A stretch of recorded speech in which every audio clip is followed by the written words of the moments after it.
Hello, welcome to my channel, Inflightmuzik. My name is Ian, and today I want to show you guys what I would do mixing a beat start to finish. So in one of my last videos, I actually had a two-part video series where I took a sample loop from a kit that I won from Lifestyle Did It.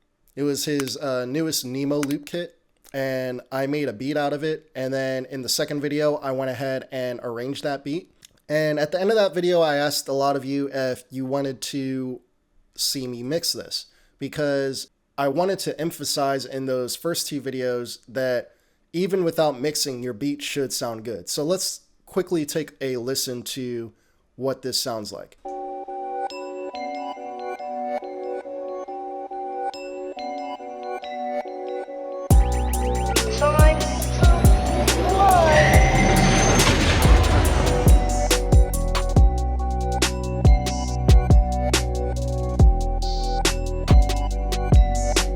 A lot of this was leveling and panning. So you'll see that I have these sounds panned and I have these sounds leveled. So that, again, I just wanted to re-emphasize how good your beat should sound before you even start messing with additional plugins. So that gives you an idea of what it should sound like. And another thing that I'm going to go ahead and do is go into my mix bus, and let me extend this out so I can actually see it.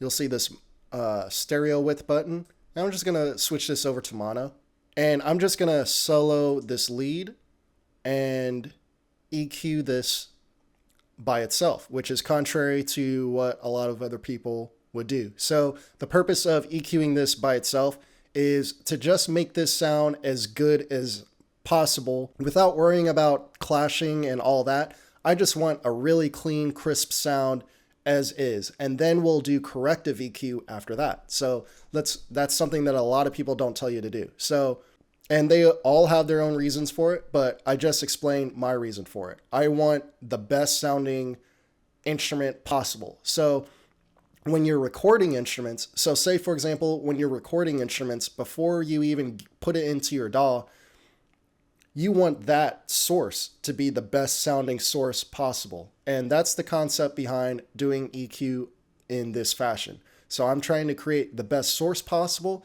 And then when I blend everything together, then I'll go ahead and manipulate the EQ from there. And is that a little bit more work versus just EQing one time? Yes, it sure is. But that's why, it's the things like that that will separate you from everyone else that does less work. So just putting in the little bit more effort that it does take to EQ twice is going to set your sound apart. So let's go ahead and play this. And I already have my default EQ setting with a low pass, high pass. And we're just going to play the beat and change this up.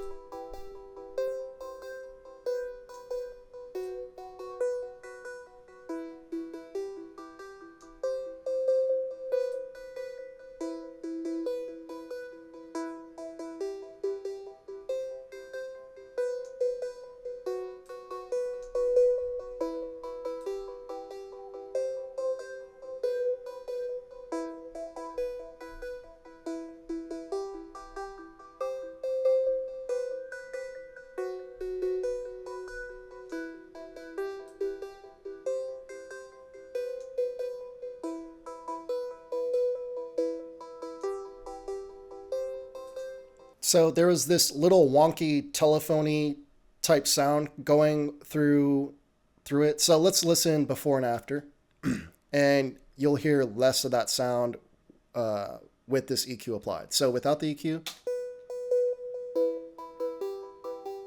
and with it.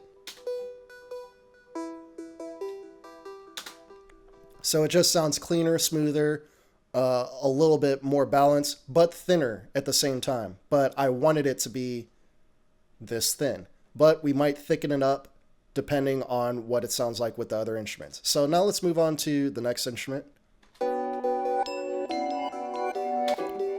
Gonna work on this bell. See, we have all this nonsense right there. It's not gonna affect. Definitely clean that up.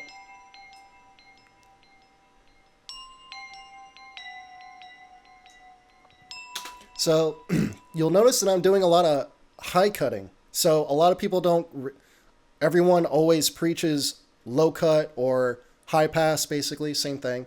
And people forget that you don't need all this extra high end either.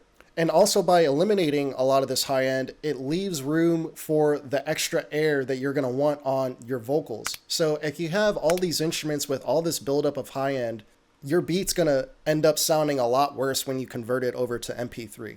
So what I recommend is manually manipulating this high end to your liking and bringing out the high end presence in with the other frequencies by cutting out the low end and adding dips or boosts within this range instead of just leaving this as is.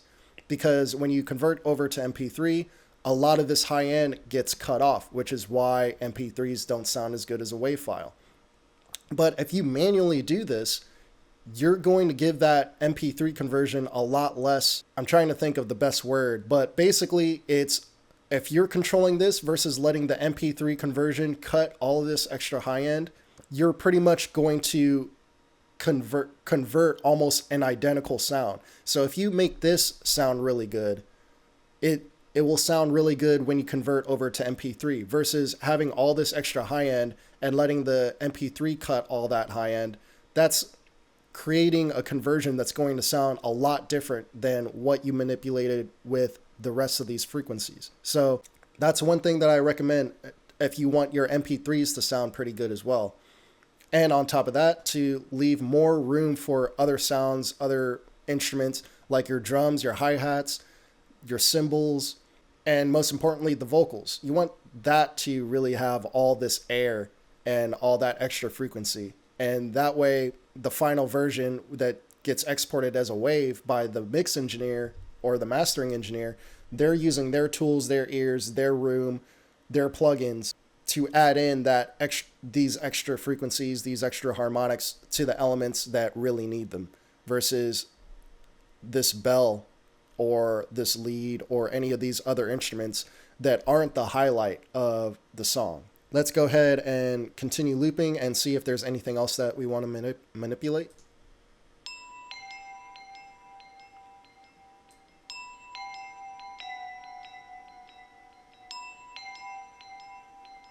So all I did was just add a little dip. And again, I'm thinking about the vocals. So all I want are just the main frequencies of this bell, which are right around here and right around here. So this area, we're not cutting it all out. We're just adding a little dip so that the main parts of the bell are highlighted more so than before. So if I were to, let's see, there's a way to, let's copy this, copy value, and then we can reset this, and then I'll paste it back in, and let's see if you guys can hear the difference.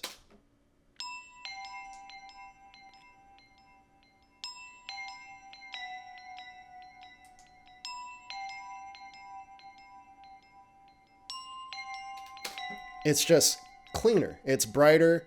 All the important frequencies are there. And this adds up over time. If you're doing this, getting rid of the frequencies that don't matter throughout all your instruments, you're about to be really surprised how well all these instruments sound good together as is. A lot of times when you're getting rid of all those unnecessary frequencies, there's a lot less EQ matching, cutting, and boosting with everything playing together. You're going to be surprised how well this sounds together and how little EQ we're going to have to adjust when we play all these instruments together. So I'm not even sure why I labeled this a flute. I mean, I guess it kind of sounds like a flute, but yeah, let's go ahead and EQ this.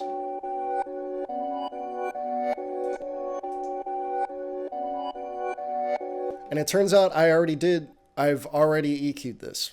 And now I remember why. And it's because this was the original sample. So I already knew that there were extra highs and lows that I didn't want in this sample when we first made the beat. So that's why I made it. And I'm going to pretty much keep this as is. Maybe we can add a little bit of a dip right here.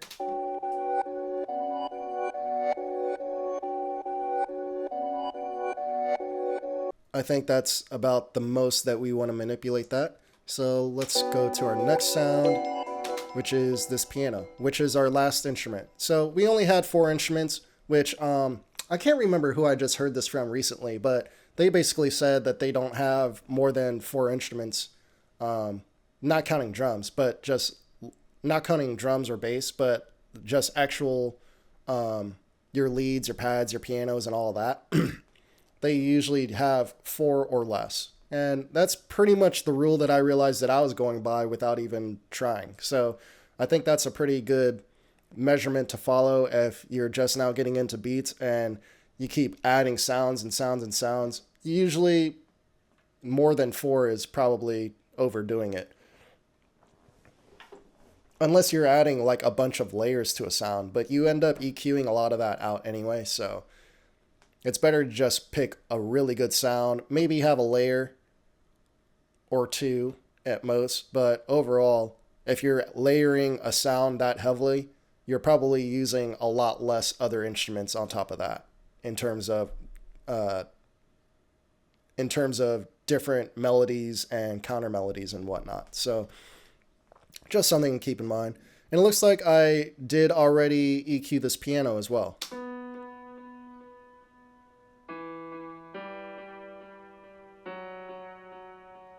So really, that beat was sounding as good as it was because I did have 2 EQs, 2 really important EQs on that beat, which was on the sample and on the piano. Like, I can't imagine, like, it's really hard for me not to EQ a piano. There's never a perfect piano. I'd say a piano is one of the most important things to EQ, especially when it comes to rebalancing. So, like, when I add all these sounds back in, that piano is probably going to change. So let's go ahead and add all this and let's listen to the loop as is and see what we want to change with the piano. Because off the top of my head, that wasn't like the greatest sounding piano or anything, but let's see what happens here.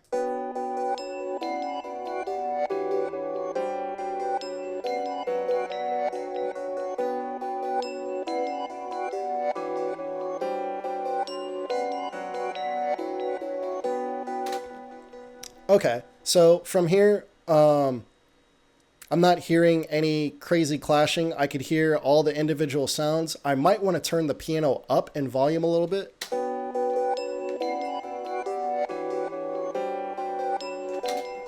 Just the hair. And let's go ahead and take this back into stereo. So now we're in stereo. Now we'll do any extra EQing that we might need in terms of coloration and brightening or dulling a sound.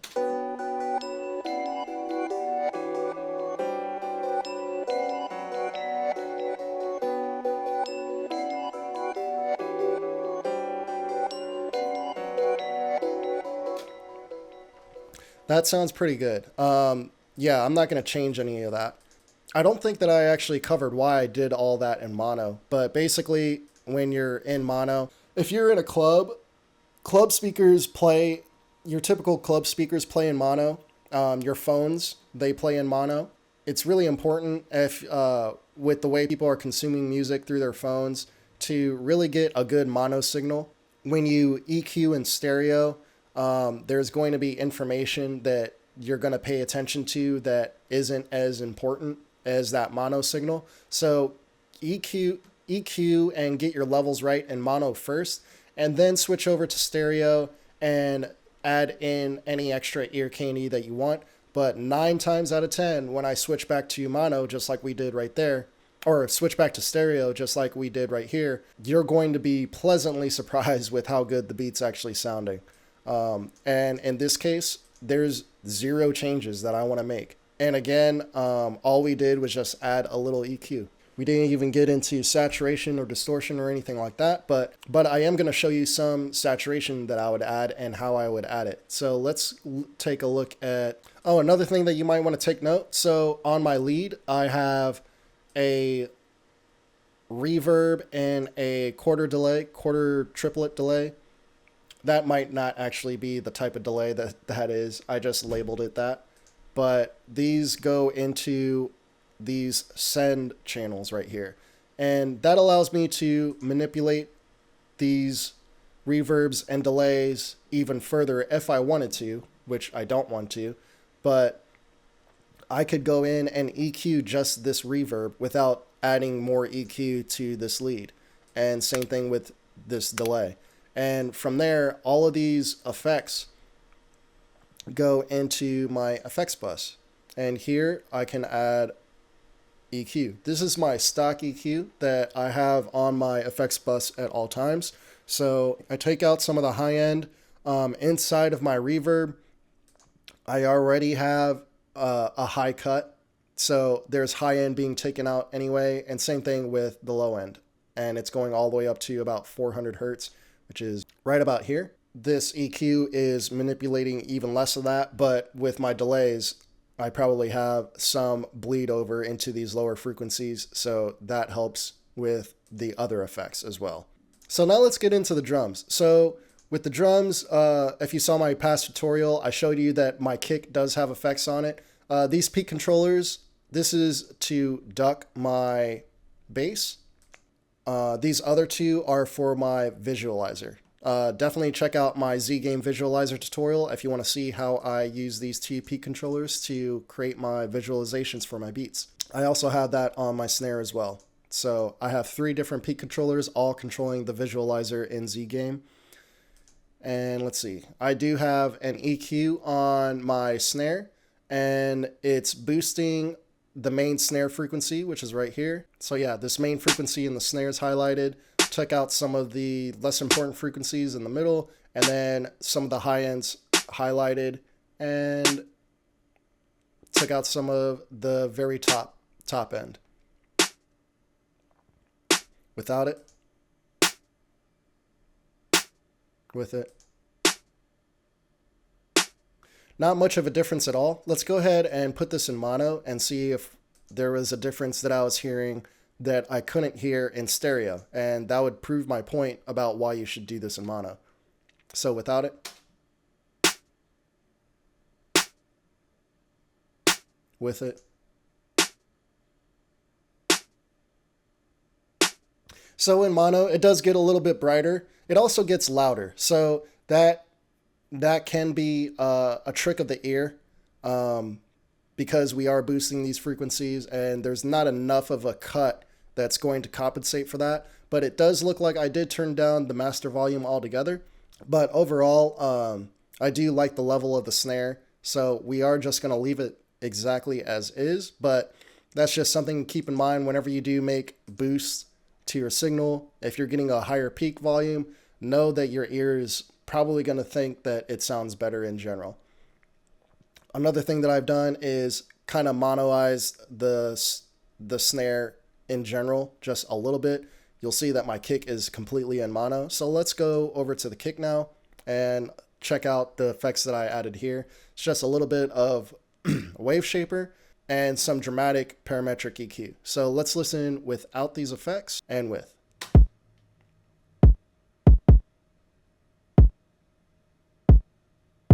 With.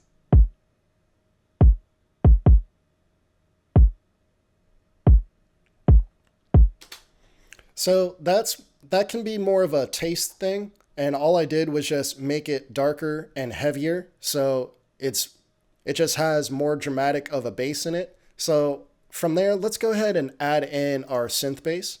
Now you'll see that this kick is ducking this bass every time it hits, which is really important in this situation because our kick has a lot of bass information in it, which is probably sharing a lot of the same frequencies as my synth bass. If we look at the EQ here, sure enough, yeah, I'm not cutting any of the frequencies that the kick has. In fact, I'm almost highlighting the same frequencies. Also in the bass, I have Fruity Blood Overdrive. If you've seen my 808 tutorials, you'll know that this is my favorite distortion plugin in FL Studio. I actually like it more than some of the... it just has a nice coloration to it. It does exactly what I want it to in terms of just adding extra harmonics and not just going intense or crazy or adding a completely different sounding bass. It basically takes your bass and just adds more of that bass. Overall, in terms of other distortion plugins, like even Fruity Fast Distortion, that adds a color that is very different from the original bass that you were working with. So without.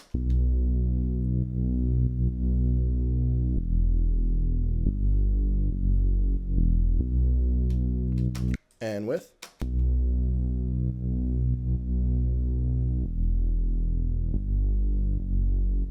Again, that's a testament to how subtle Fruity Blood Overdrive is.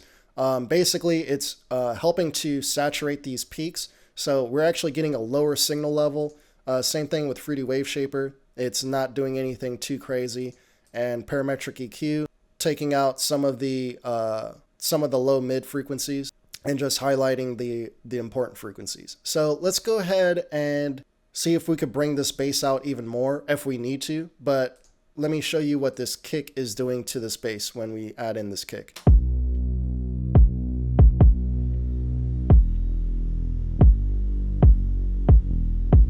So if I were to turn off this peak controller,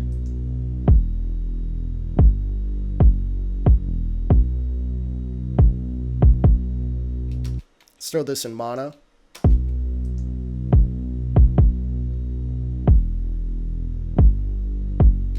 You could hear like too much of a boom when the kick hits, but as soon as we add in this peak controller,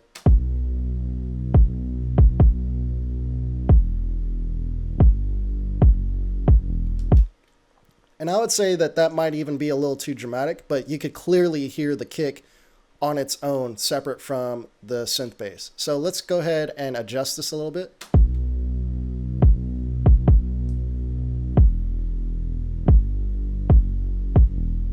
And we pretty much got it right there. So now there's less of that ducking that you're hearing, but now it just sounds like one solid signal. Yeah, that's exactly what we want right there. So let's go ahead and reset that, put it back in stereo.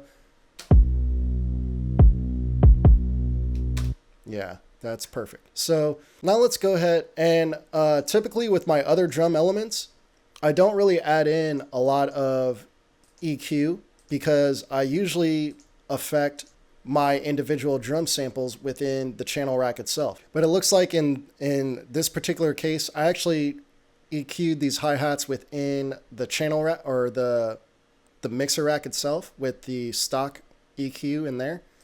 And these other ones I left alone. So let's see if we can improve some of these other drum elements.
Just a little re-leveling, a little EQ with just the stock mixer rack EQ.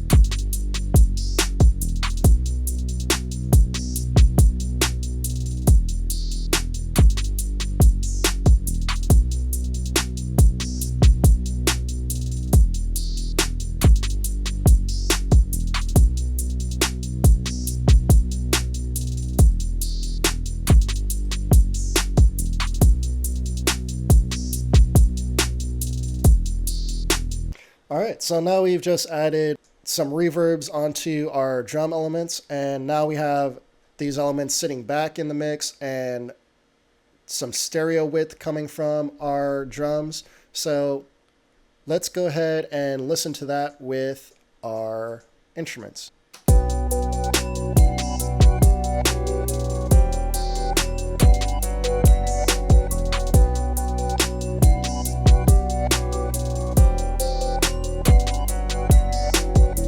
And from there, I decided that I do want to add a little bit more grit to our synth bass, and let's go ahead and mess with the wave shaper for that.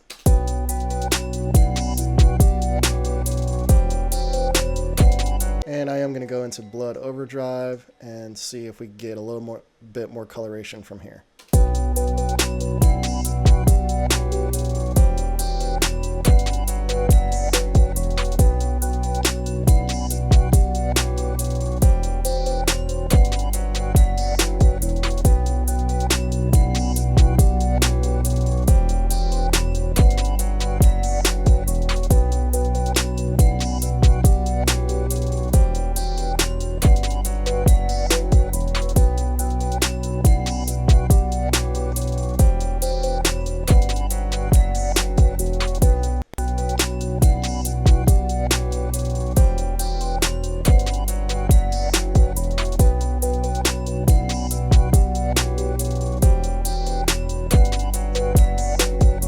Sounds good to me. So let's go ahead and add an additional EQ onto our buses.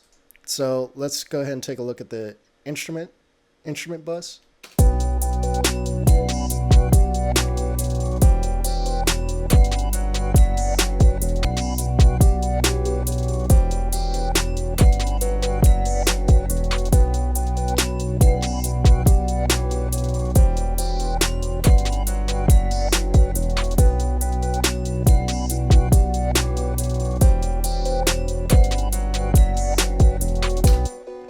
This high quality button is just something I flip on and off, and I just go by whatever I like better, but as you can see, it changes some of the EQ curves. And in that case, I liked it with it off.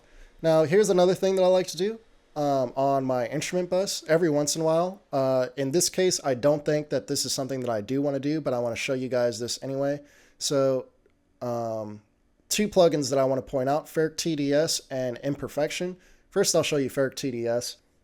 But it's a 32-bit saturation plugin, and let's see if we can add a little saturation that's actually going to help the mix a little bit.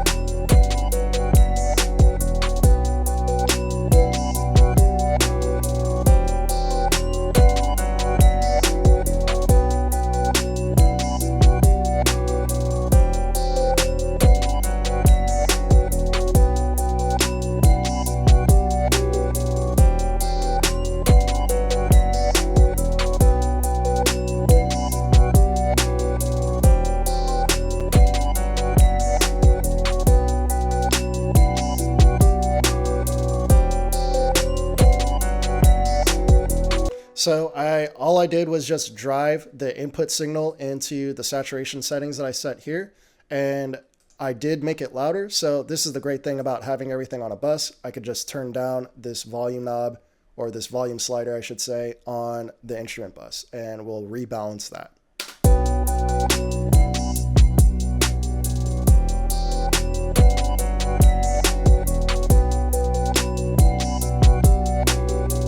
Got it right there. So another thing that I want to readdress is the effects bus and see if we can adjust this EQ to clean up some of the extra wet signal that we have coming out of our sends.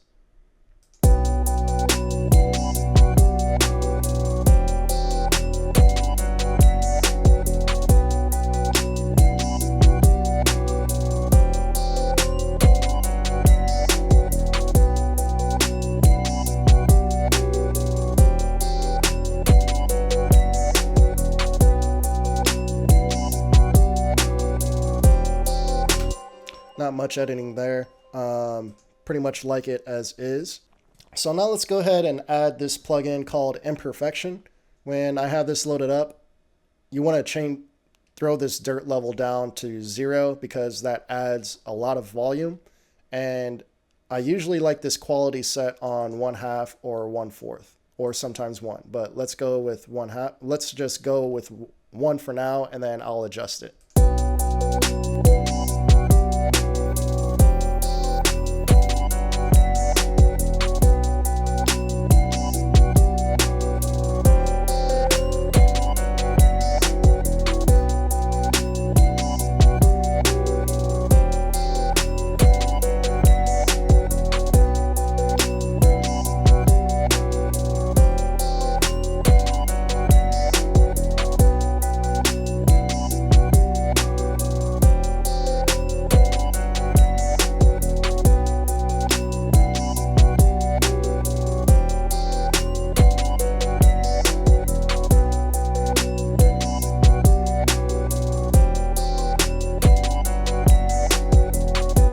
So basically, yeah, I just increased the or decreased the quality down to 1/2, added a little bit of filtration to the, basically it's bit crushing that is going on right there, and then added a little dirt, or I would call it noise, but you have the noise here, but this dirt is basically just saturation, and I just increased that a little bit and turn down the volume even more to compensate for the extra volume that we're getting out of Imperfection.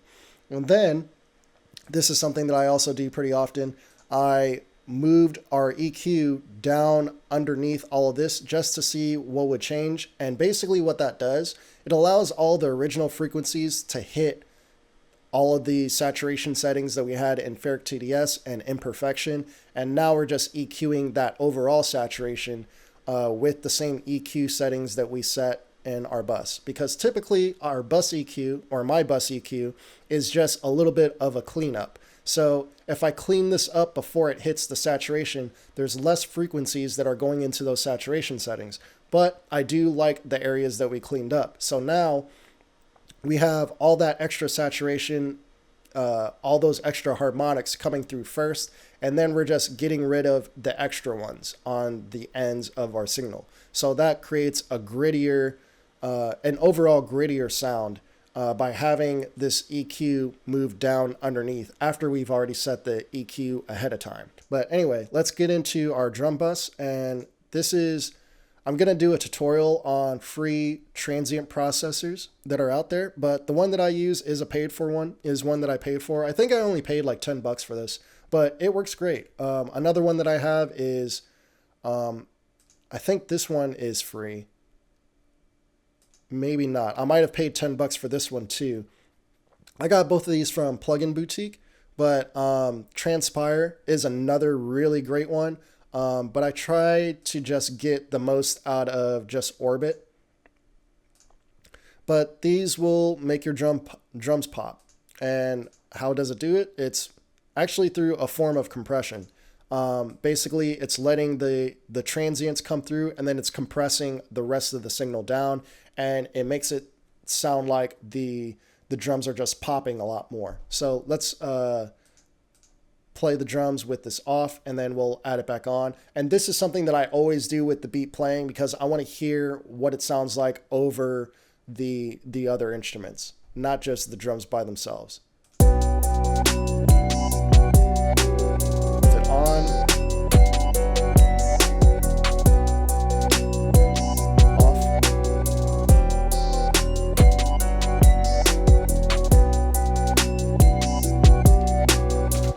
You just hear that snare smacking just a little bit harder, that kick coming through just a little bit better. So I'm going to leave this on this exact setting. This is pretty much what I usually have. I don't mess around with this one or this one. I have it on this middle transient processor.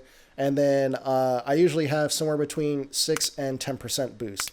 Anything crazier than that, anything above that, it gets a little crazy. Your drums start sounding tiny. Because all you're hearing is just that transient and you're losing a lot of that body. And then anything lower than that, you're not really hearing the processor in its effect. But yeah, I usually leave this on 100% mix, and I just go from there. But as you can see, now we are peaking in our drum bus. And even if we weren't peaking in the drum bus itself, which we might not be, it is peaking the overall 2-track signal in our mix bus. So what I would do from here, another thing that I want to go ahead and do before we address that issue is go ahead and EQ our drum bus. As you saw with my kick, we did add a nice little boost here in the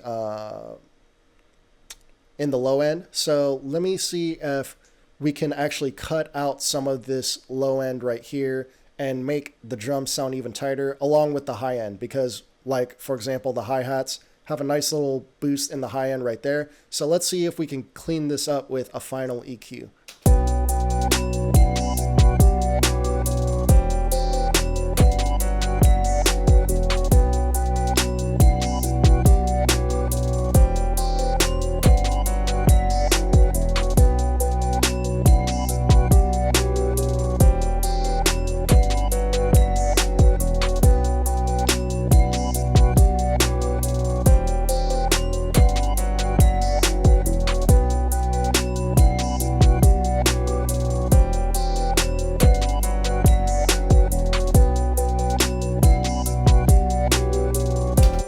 All right, without it, and with it.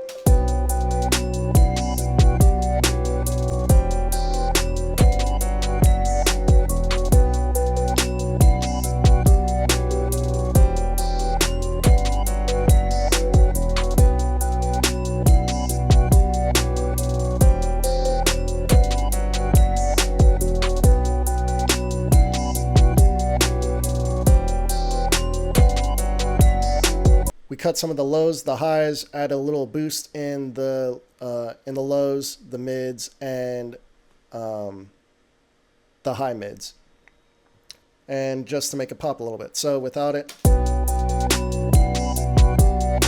with it, sure enough, everything gets a little crispier. The kick is punching just right, and I feel like we did just clean it up just a tad bit. So what I want to do is, let me go ahead and highlight all of these, and I'm just going to drag these down just a little bit by, let's go 1.5 dB. And then what I want to do is, what I want to do is copy this bass level and go into my kick peak controller and go to this bass setting and paste that value. Now this will affect this bass drum properly. I got to relink this, link to controller, first kick peak, accept. Okay, so we are under. And on the mix bus, now I'm going to add this fruity filter. And these are the exact settings that I have. I might adjust the resonance and the high pass a little bit, but overall I usually keep this around these same settings. But basically this is cleaning up the overall mix, and I'm just cutting out some of the low end, the overall low end from the synth bass, and any residuals from any of the instruments and the kick. I know some of you are asking yourselves, man, you're doing a lot of cutting here, but it's the same frequencies over and over again. At the end, I will show you a visualizer showing you that all we're really doing is just taming the low end. We're not getting rid of these frequencies by any means. Those frequencies are still there. And this is why your mix might sound a lot muddier than mine.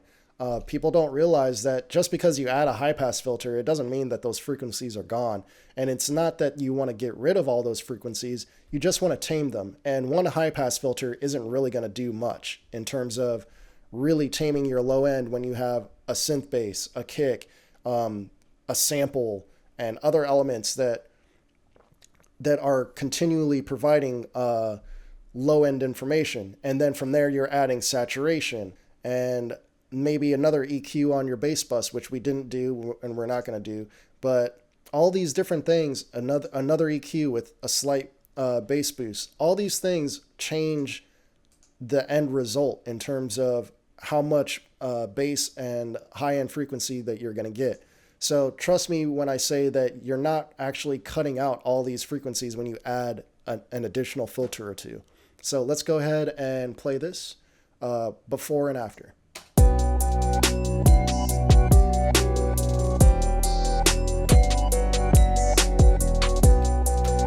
And yeah, in this case, I'm just going to leave it exactly as is, but you could hear that the high end just gets nice and crispy.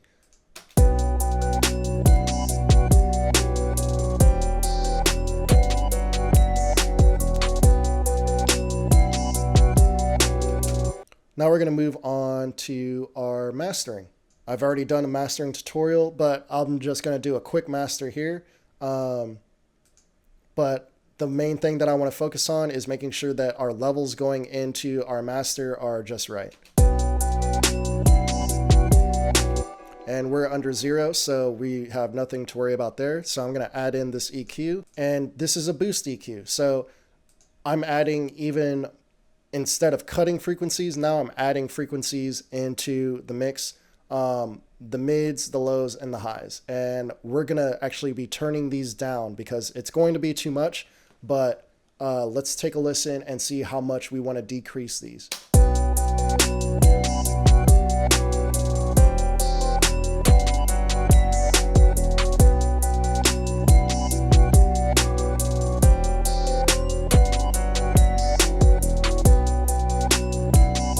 It's just adding a little bit more definition. And then with our next EQ, more cutting.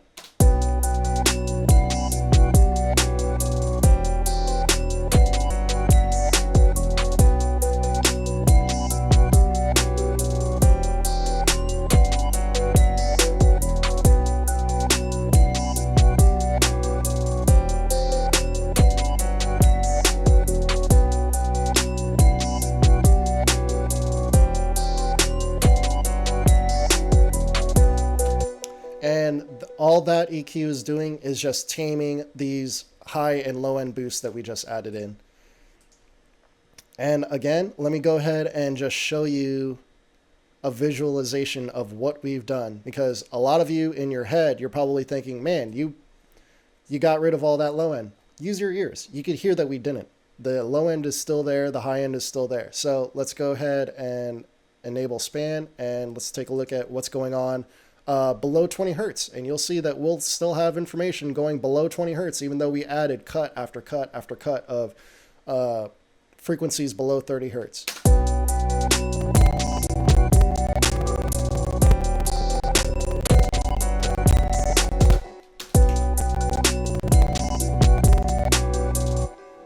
Okay, so you can see all that low end is gone, and you can see all this low end below 30 hertz is tamed all the way down to even below 10 hertz. We're still getting some signal, some signal, some signal. And then, so we're peaking right around 64 hertz. When I see something like that, I already know that that's probably something that a mix engineer would go in and add maybe a multi-band compressor, compress this down to tame some of this so it's not peaking over and over again. And then right in this area, you can see that we have plenty of room for these vocals. And then we have plenty of room to add in any high end to let those vocals stand out as well. So you could hear how clean and how crisp everything sounds, and we're not using all the way up to 20 hertz. And again, when you export as an MP3, this is going to be the information that MP3 is going to compress down and take out. So if you're doing this manually, you're going to end up with almost an identical beat or an identical sound to what you're exporting right here. So let's go ahead and get rid of span now that I showed you that we still have all the frequencies that we wanted. So normally I would use Fruity Limiter, but let's go ahead and take a look at Maximus. It's easier to push Maximus than it is to push Fruity Limiter. And that's because you have these multiple bands where you're adjusting the levels within each frequency range. With Fruity Limiter, I feel like the more that I'm pushing this, I'm getting too much high end and mid frequencies. With Maximus, I'm able to lower these and still push Maximus to make it even louder. So that's one advantage Maximus has over Fruity Limiter right there. I have a pretty fast attack for the highs, not as fast for the mids, and a slower attack for the lows. I have saturation on all these frequencies. In the lows, I'm making the lows a little bit more mono. In the mids, I'm spreading them out just a touch, and on the highs, I'm spreading them out even more. And then on the master, the stereo information is exactly the same. Yeah, overall, I would say that the Maximus Master sounds better than the Fruity Limiter, not just with loudness, but just in overall quality.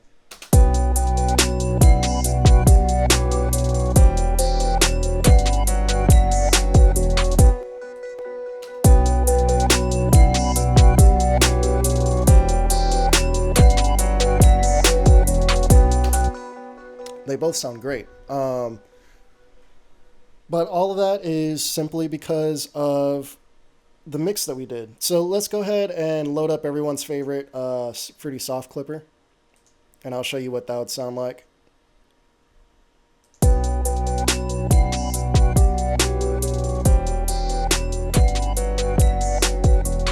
Let's take a look at the LUFS with just Fruity Soft Clipper.